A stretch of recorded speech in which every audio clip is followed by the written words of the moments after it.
Boa noite! Começa agora mais uma edição do jornal Conexão Brasil, levando as principais notícias do dia até vocês. E quase 3 meses depois de sancionada a lei seca, o que de fato mudou nos hábitos dos paulistanos? Eleições norte-americanas. Especialistas brasileiros analisam como a escolha do candidato à Casa Branca pode influenciar o Brasil. Agenda lotada, pessoas que encontraram na madrugada a saída para cumprir as tarefas diárias.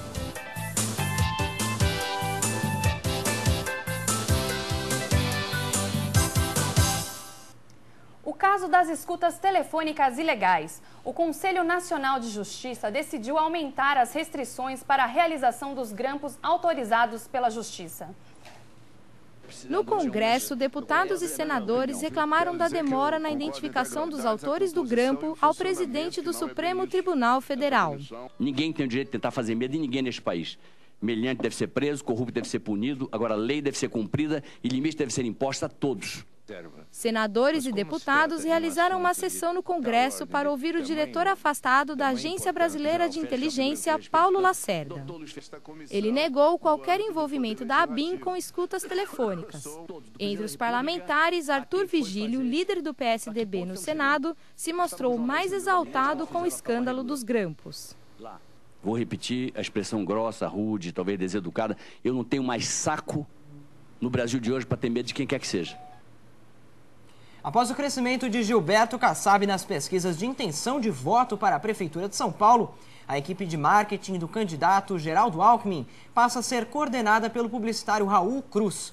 Ele substitui Lucas Pacheco e propõe uma estratégia mais agressiva para impedir o avanço do oponente.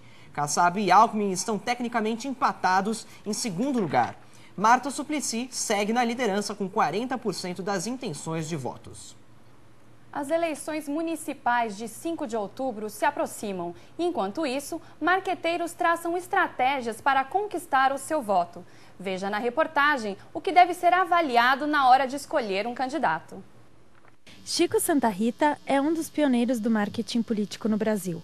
Ele comandou, entre outras campanhas, a que elegeu o ex-presidente Fernando Collor em 89. A propaganda, ela fala com as pessoas, para as pessoas escolherem um produto, ela age no cérebro das pessoas, para que as pessoas escolham aquele produto. Marketing político é uma categoria de comunicação à parte, não é propaganda, mas usa propaganda. Não é jornalismo, mas usa jornalismo. Não é RP, mas usa RP. E não é teatralização, mas usa teatralização. Durante a história da democracia brasileira, o marketing político mostrou que tem real poder de interferir nos rumos do país. Cabe ao eleitor o papel de não cair nas armadilhas colocadas pelos marqueteiros. O eleitor deve seguir algumas dicas. Ele deve ficar de olho no programa dos seus candidatos, na aplicabilidade, da possibilidade de aplicabilidade desse programa. E mais, ele deve ficar muito atento ao passado desses indivíduos, no caso dos executivos, a figura dos vices, né? E também das coligações. O regime democrático é relativamente recente aqui no país. Você acha que com o tempo o eleitorado vai amadurecer e vai saber escolher melhor seus candidatos e cair menos nas táticas dos marqueteiros? Olha, na verdade os marqueteiros estabelecem táticas pautadas no perfil do eleitorado. Quer dizer, o eleitorado é isso que está aí, infelizmente. Quer dizer, talvez se essas pessoas todas tiverem informações suficientes, talvez a gente tenha que mudar a tática de marketing político. Se a gente tivesse um pouco mais de estabilidade e educação política, a gente teria campanhas completamente diferentes. Uma estatística assustadora: 1.054.000 abortos são realizados todos os anos no Brasil. Desse número, cerca de 250.000 sofrem com graves complicações em procedimentos clandestinos. E esse polêmico assunto foi a inspiração para um lançamento recente nos cinemas brasileiros. O Aborto dos Outros, da diretora Carla Gallo, traz o lado mais humano dessa traumática experiência. O repórter Rafael Marques conversou com a cineasta que contou tudo sobre essa nova produção do cinema nacional. Como que surgiu a ideia do filme? Eu sempre tive muita curiosidade em saber quais os conflitos que uma mulher vivia quando ela resolvia fazer um aborto, né? Enfim, na clandestinidade ou um aborto previsto por lei.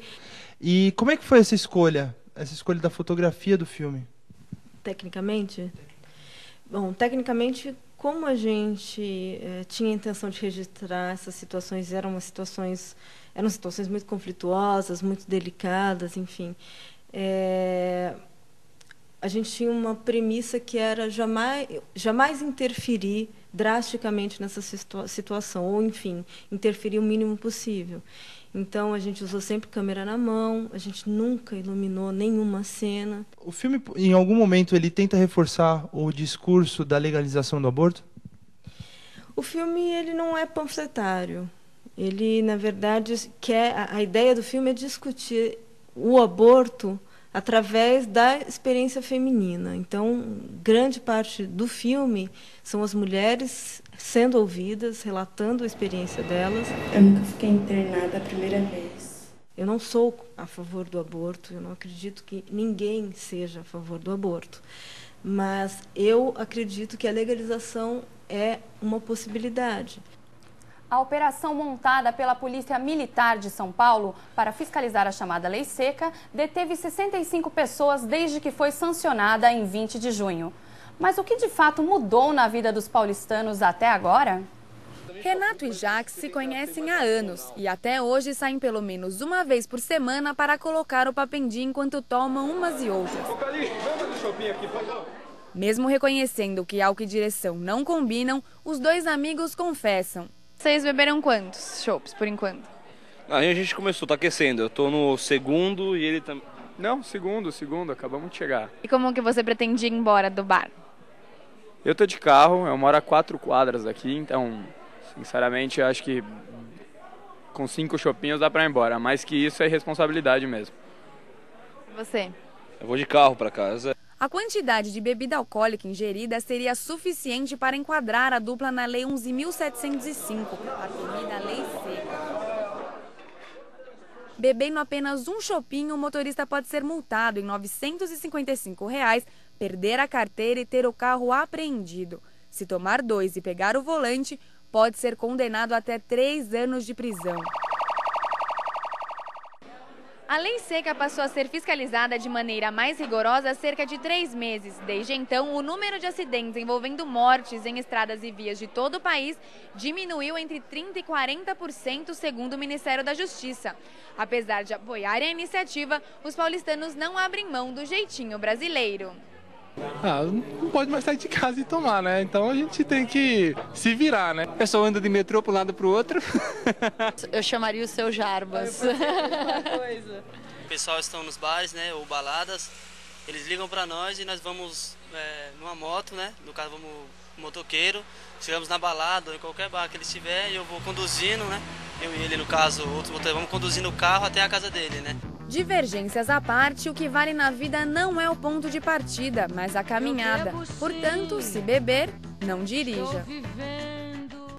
A seguir, saiba o que os paulistanos fazem durante a madrugada na cidade. E o furacão Ike chega a Cuba depois de causar danos no Haiti.